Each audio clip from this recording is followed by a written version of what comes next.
Tubifurije amahoro y'Imana mwe mwese mwahisemo gukurikira amakuru ya Igika TV Rwanda. Nge nitwa The Fresh. Uyu ni umwanya tugiye kujya tubagezaho inkuru zidasanzwe ziba zabereye mu duce dutandukanye tw'isi. Tubahaye ikaze.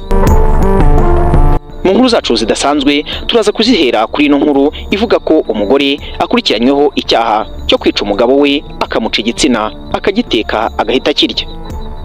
Turaza kandi kubabwira ko imbwa yarashe nyirayo mu gihe yararyamanye n'umugore. Mu nkuru zacu zidasanzwe turaza kuzisoreza kuri ino nkuru ivuga ko umuyobozi w'ishuri yakubitiye umwungirije imbere y'abanyeshuri bapfa umwarimukazi wihogoza. Polisi yo mu gihugu cya Brazil yataye muri yombi umugore w'imyaka 65 nyuma yo kwemera ko yishe umugabo w'imyaka 60 akamuca bimwe mu bice by'umubiri birimo umutima ndetse n'igitsina agahita birya. Ano makuru yatangajwe n'ibinyamakuru byo mu gihugu cya Brazil avuga ko Celso Marques Freire w'imyaka 60 yasanzwe yapfuye mu kibuga kiri mu mujyi wa Peruíbe muri São Paulo afite ibice bimwe by'umubiri we bitakiriho. Ku mubiri we habonetse urupapuro rwanditseho izina Giringa, izina ry'umugore ukekwa ko ari we wakoze ayo mahano. Iruhande rw'uyu murambo habonetse icyuma cyari kiriho amaraso yumye, bikekwa ko ari cyo cyakoreshejwe mu bwicanyi. Ukekwa ni Joseph Arima w'imyaka 65 wemeye ko ari wishe Celso ndetse akamwica nabi. Mu iperereza ryakozwe yavuze ko yamwishe nyuma yo kumenya ko yashinjwaga guhohotera abana. Yavuze ko nyuma yo kumwica yatetse umutima we ndetse n'igitsina cye agahita abirya. Polisi kandi yataye muri yombi undi mugabo w'imyaka 41 witwa Robinson Aprecido de Oliveira bakeka ko yaba yaragize uruhare muri ubu bwicanyi. Polisi ikomeje iperereza kugira ngo hamenyekane neza uko iki cyaha cyakozwe ndetse n'abagifitemo uruhare bose babe bashyikirizwa ubutabera.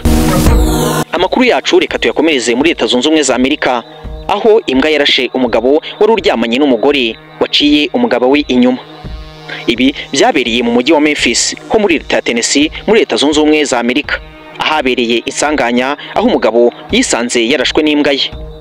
Nkuko New York Post ibitangaza, ubwo polisi yageraga aho byabereye bahasanze imbwa ndetse n'uwo mugabo warashwe, ariko basanga imbunda idahari aho umugabo yavuze ko inshuti ye yayijyanye. Uyu mugabo yemeje ko imbwa ye y'umwaka umwe yitwa Oreya ariyo yamurashe, ariko bibera benshi urusobe kuko batumvaga ukuntu byagenze ngo imbwa ye ifate imbunda imurase mu gihe yararyamanye n'uwo mugore w'inshuti ye. Mu gusobanura ibyabaye, uyu mugabo yavuze ko ijanja rya Oreya ryafashwe mu mbarutso y'imbunda bikarangira isasu risohotse, aho ryamufashe ku itako ariko ntakomereke bikomeye. Inshuti y'uyu mugabo bari kumwe yavuze ko yari impanuka itangaje, aho yagize ati yari impanuka idasanzwe. Imbwa yasimbutse, ijanja rifata mu mbarutso, imbunda ihita irekura urusasu.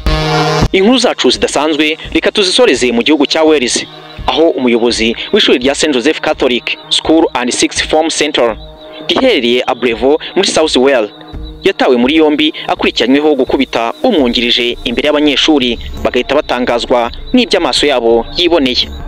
Ibi byabaye kwa gatanu mu gitondo, bikaba bivugwa ko byatewe n'umubano wihariye w'abantu batatu barimo umuyobozi w'ikigo, umwungirije ndetse n'umwarimu w'umugore, bikaba ari byo ntandaro y'aya makimbirane. Dr John Fleto w'imyaka 54 bivuga ko yakubise umwungirije Richard Pike w'imyaka 51 icyuma cyangwa se ispana akakimukubita mu mutwe bikamuviramo gukomereka bikomeye. Nubwo yakomeretse bikomeye, inzego z'ubuzima zatangaje ko ubuzima bwe butari mu kaga. Serivisi z'ubutabazi zahise zihamagarwa saa 3:50 za mu gitondo maze Mr Pike ajyanwa mu bitaro. Nubwo yakomeretse bikomeye, inzego z'ubuzima zatangaje ko ubuzima bwe butari mu kaga. Amakuru avuga ko Dr Fleton yohereje ubutumwa bwo kwisegura ku bandi bakozi mbere y'uko ibi biba.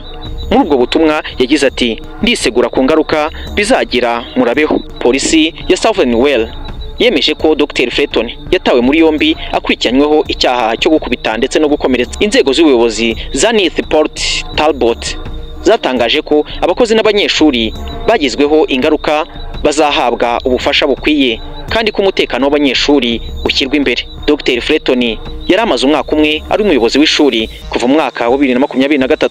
Nyuma y'imyaka 17 yari amaze ari umuyobozi w'ishami ry'imibare. Ubu ari gukorwaho iperereza n'ubuyobozi ndetse n'inzego zishinzwe umutekano.